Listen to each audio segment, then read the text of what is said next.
آج انکار کرو یا اقرار کرو، تمہیں کھلا موقع دیا ہے، حتیٰ کہ تم کافر بن کے زندگی گزارنا چاہو، نمرود بن کے جینا چاہو، فرعون بن کے جینا چاہو، حامان بن کے جینا چاہو، ہم تجھے دنیا پہ موقع دیں گے۔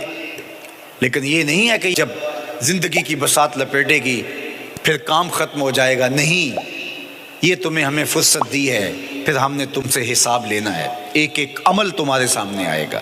اللہ اکبر، ذرا غور کیجئے، فآمنوا باللہ، تو بہتر ہے کہ اللہ پر ایمان لاؤ، اس کے حضور تو تم نے آنا ہی آنا ہے، بہتر نہیں ہے کہ جیتے جی آ جاؤ، پھر لوگ تجھے اٹھا کے لائیں گے، اچھا نہیں ہے کہ اپنے قدموں سے چل کے آ جاؤ۔ کی آنکھ سن لوک یعقوب تینوں جدوں ٹر پہ ہوں سر منہ کج کے تو، پھر جو کفن کی تنیوں میں لپیٹ کر کے تجھے لے کر کے جایا جائے گا، تو اچھا نہیں ہے کہ اپنے قدموں سے خود چل کے مالک کی دہلیز پہ چلے جاؤ۔ ایک حدیث میں آتا ہے کہ اللہ بندے کو اپنے سامنے سے ہٹنے نہیں دے گا جب تک اس سے 4 سوال نہیں کر لے گا۔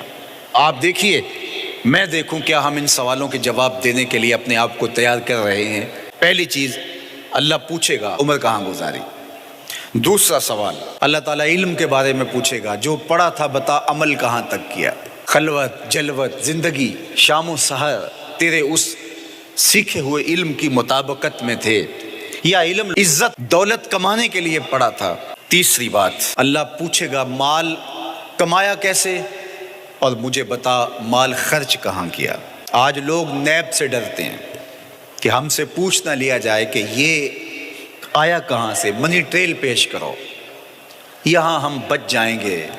کوئی مکر، کوئی دھندا، کوئی فریب چل جائے گا، کوئی پریشر، کوئی افرادی قوت، کوئی سیاسی اثر و رسوخ، کوئی رشوت، کوئی سفارش، کچھ نہ کچھ تو راستہ نکل ہی آئے گا۔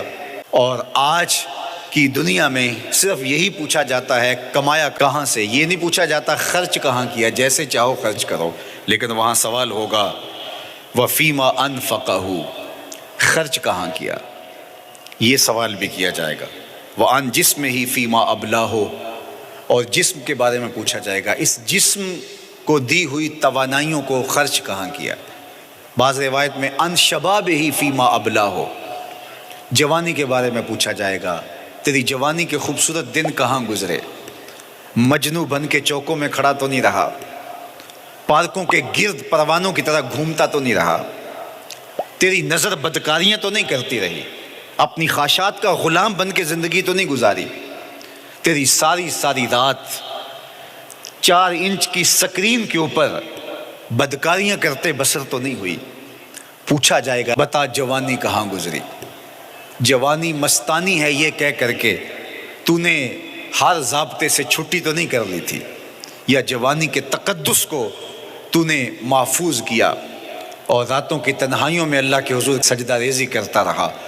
میرے اور آپ کے آقا و مولا نے فرمایا جو جوان جوانی میں توبہ کرے وہ اللہ کو محبوب ہے۔ اللہ اکبر۔ اور اللہ جن 7 لوگوں پر اپنے عرش کا سایہ کرے گا ان میں سے ایک شخص کا ذکر کرتے ہوئے فرمایا وَشَابٌ نَشَأَ فِي عِبَادَةِ اللَّهِ، وہ جوان جس کی جوانی اللہ کی عبادت میں گزری، قیامت کے دن جب کوئی سایہ نہیں ہوگا اللہ اسے اپنے عرش کا ٹھنڈا سایہ عطا فرمائے گا۔ میرے مخاطبین جو اس وقت میرے سامنے موجود ہیں بالمشافہ، اور پوری دنیا کے اندر جو اس وقت مجھے دیکھ رہے ہیں، ان میں زیادہ تر تعداد نوجوانوں کی ہے، تو میں آپ سب سے مخاطب ہوں اور آپ کو کہتا ہوں کہ یہ جوانی دوبارہ نہیں ملنی۔ بندہ کہتا ہے بڑھاپا آئے گا دیکھ لیں گے، جس طرح ہر چیز کا سرور جوانی میں ہوتا ہے، ہر چیز کا لطف بندہ کہتا ہے جوانی میں ہے، سجدوں کا جو لطف جوانی میں ہے وہ کسی اور زمانے میں نہیں ہے۔ اپنی پیشانی کو سجدوں سے آشنا کرو، اپنی جوانی کو مثل سحر بے داغ رکھنا، اپنے شباب کو الجھنے نہ دینا، اپنے شباب کے تقدس کو پامال نہ ہونے دینا۔ اس کائنات کا بہترین چہرہ وہی ہے جو جنسی کالک سے محفوظ ہے۔ اپنے تقدس کو مجروح نہ ہونے دینا۔